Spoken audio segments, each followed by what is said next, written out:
What's up, guys? Andy here, and today I want to discuss a topic that may surprise many of you, but the title of this video is why I think men should eat more soy.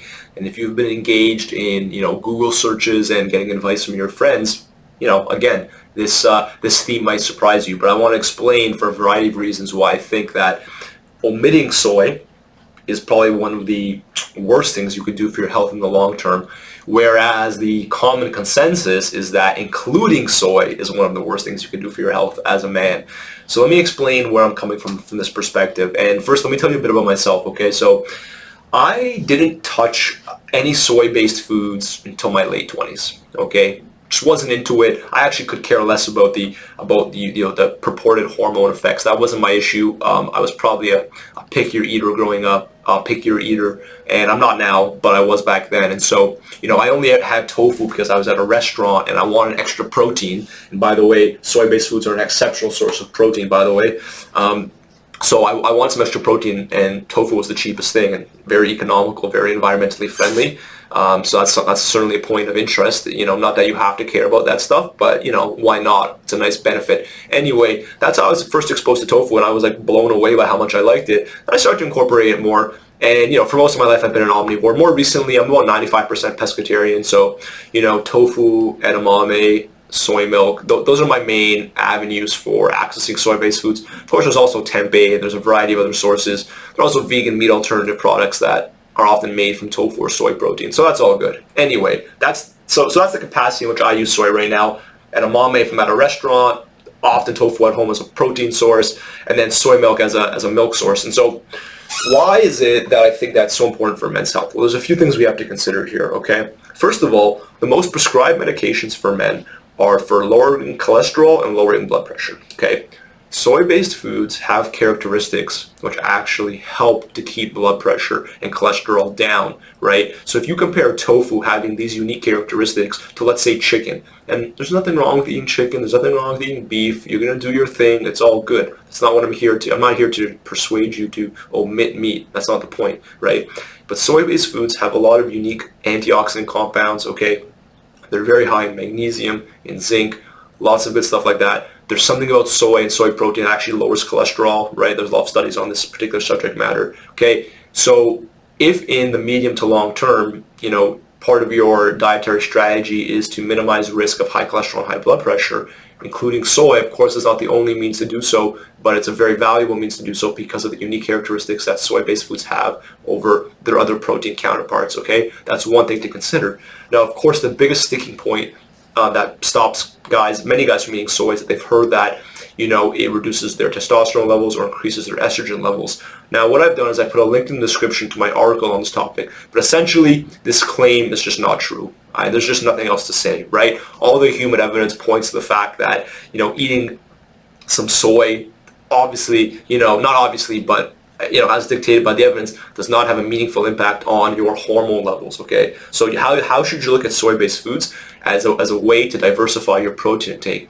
Now, from my perspective, diversity in protein intake is very, very important because if you, for example, if you eat a lot of red and processed meats, again, there's nothing wrong with red meat, okay, that's not the point again, but if you eat a lot of red and processed meats, saturated fat, potentially high sodium, preservatives, and processed meat specifically, you know what I mean? You have room there to diversify your protein intake, include some soy-based foods, include other legume-based foods like lentils and chickpeas, include more fish, which has vitamin D and omega-3. And in doing that, right, not omitting beef or chicken if you don't want to, and if you do, wonderful, cool, good for you.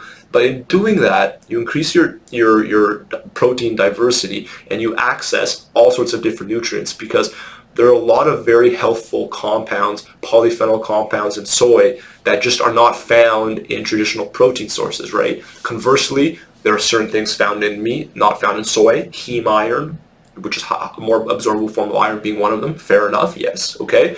But again, the point of this discussion is not to say that you should give up meat and have soy instead, but that if you incorporate soy as part of your routine, you're very likely going to be in a better position in the medium to long term, right? So, not only, and also, by the way, there's an economical aspect. Tofu particularly is quite affordable, okay? Now, tofu, edamame, also very high in fiber, high in calcium, okay?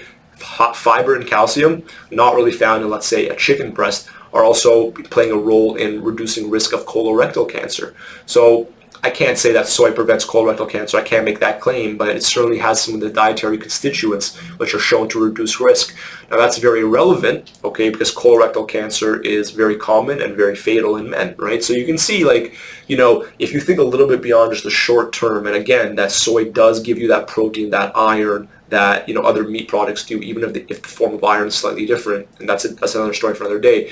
You know, there are benefits, and practically speaking, you don't need to go on and again, you don't need to go and drop your meat intake, but really I would strongly advise you consider to incorporate these types of foods into your routine, because if your goal is optimal health, and that's truly your goal, okay, call it what you want, biohacking, whatever, then it'd be foolish to avoid soy, because if we operate with the baseline assumption that variety in dietary intake is valuable, and I think that's a reasonable assumption to make within some parameters, because different foods have different benefits and different compounds in them. You know, if we use vegetables as an example, garlic and onion have certain compounds that perhaps may not be found in broccoli or in kale, right? Which have certain compounds that may not be found in tomatoes, okay? So certainly vegetables, the story tells themselves in terms of the value of variety, but the same can be said for protein, right? When you diversify your protein intake, you access different nutrients, which theoretically and practically, you know, exposes you to different protective compounds, which can improve your health in the long term, okay?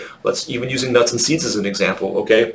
You know, you have almonds in one hand, and almonds are wonderful, high in vitamin E, you know, high in monounsaturated fat, but then you could have walnuts on the other, which are high in omega-3. And if you don't have diversity in your intake of nuts and seeds, for example, flax seeds, chia seeds, hemp seeds also have omega-3s, right? So you can see inherently there's a strong argument for variety and diversity in one's diet. So taking all that together, guys, and again, you can read some of the links in the description. I've written on soy extensively. It's not because I'm vegan or vegetarian or I have some agenda to push soy-based foods. It's just because, you know, in the spirit of dietary variety and exposing yourself to different beneficial compounds, also in the spirit of the fact that, you know, soy has really tangible benefits to men's health. And again, there's no evidence that soy is going to compromise your athletic performance. It's not going to compromise your hormone levels, right? Like, the compounds in soy have about 1/200th of the physiological effect that estrogen does. So like in the body, you have receptors that can pick up estrogen. And from what I've read, the compounds in soy, the phytoestrogens, only have 1/200th of the affinity for those receptors, right? That's a very low percentage. That's a very low number, okay? So again, guys, you know, if you've heard that soy is bad for men's health or it's going to create man boobs and stuff, not to say that anecdotal evidence is very valuable, but I mean, I've eaten a lot of soy in my life. I don't appear to have any of that going on. So certainly something for you to consider. And yeah, I hope you enjoyed the nature of this discussion. And, you know, if you have other questions about soy, certainly read my blog post or even post a question here in the comments. All right, have a good one.